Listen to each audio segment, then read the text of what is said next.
Le transhumanisme, c'est l'idée que les humains et la technologie sont en train de fusionner et que les humains vont devenir plus que ce qu'ils sont biologiquement, car ils vont utiliser de nouvelles technologies et de nouvelles sciences afin de se transformer pour aller au-delà de leur moi naturel, historique et biologique.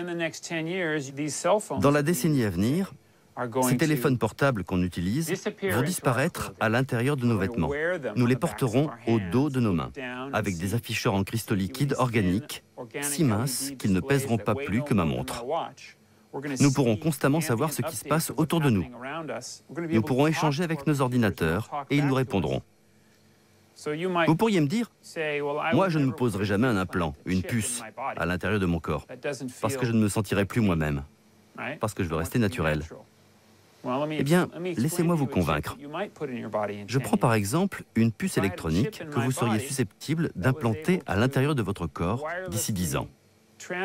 Une puce qui pourrait transmettre, surveiller à distance ma biochimie pour savoir instantanément si je suis en train de consommer trop d'aliments industriels ou si j'ai un excès de sucre.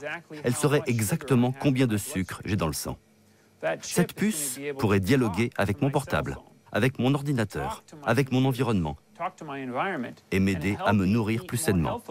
Quand j'aurai un niveau de cortisol trop élevé, mon frigo me préparera un jus de fruits sur mesure qui me rééquilibrera et m'aidera à réduire mon niveau de cortisol. Ma puce parlera à mon frigo, qui parlera à mon portable, qui me forcera à sortir pour faire de l'exercice pendant 20 ou 30 minutes afin de réduire mon cortisol de moitié. Et si j'arrive à prouver qu'en implantant une telle puce chez une souris ou un rat, ils vivent 50% de temps en plus, je pense qu'un grand nombre de gens se laisseront convaincre de l'essayer.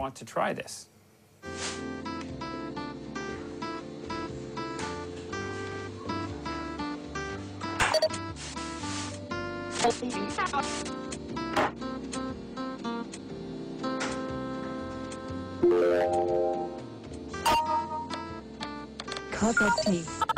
Fill kettle with 2 hot place 1 Fiji tips tea bag in a clean mug.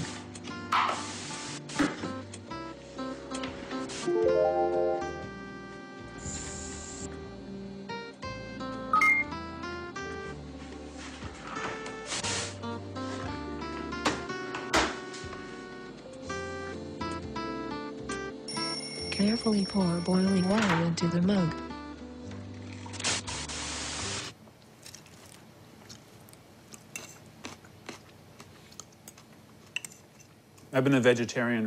Je suis végétarien depuis 10 ans et je fais beaucoup d'exercices.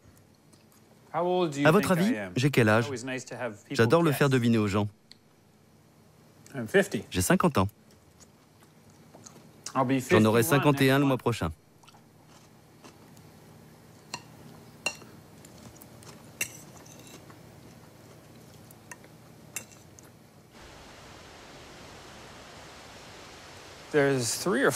Il y a 3 ou 4 grands scénarios possibles. Le premier, c'est l'échec, ou la catastrophe qui va arriver. Un autre, ce serait qu'on transcende, qu'on aille au-delà de nos limites actuelles et qu'on devienne autre chose. Et puis le troisième, c'est l'idée qu'on patauge.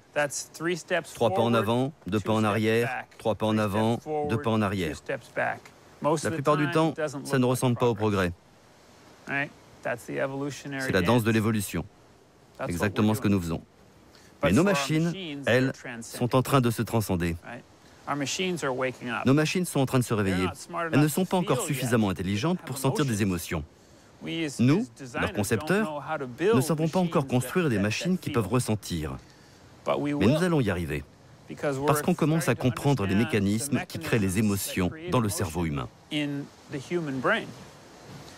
Quand on les introduira à l'intérieur des machines, non seulement elles pourront penser, mais elles pourront aussi ressentir.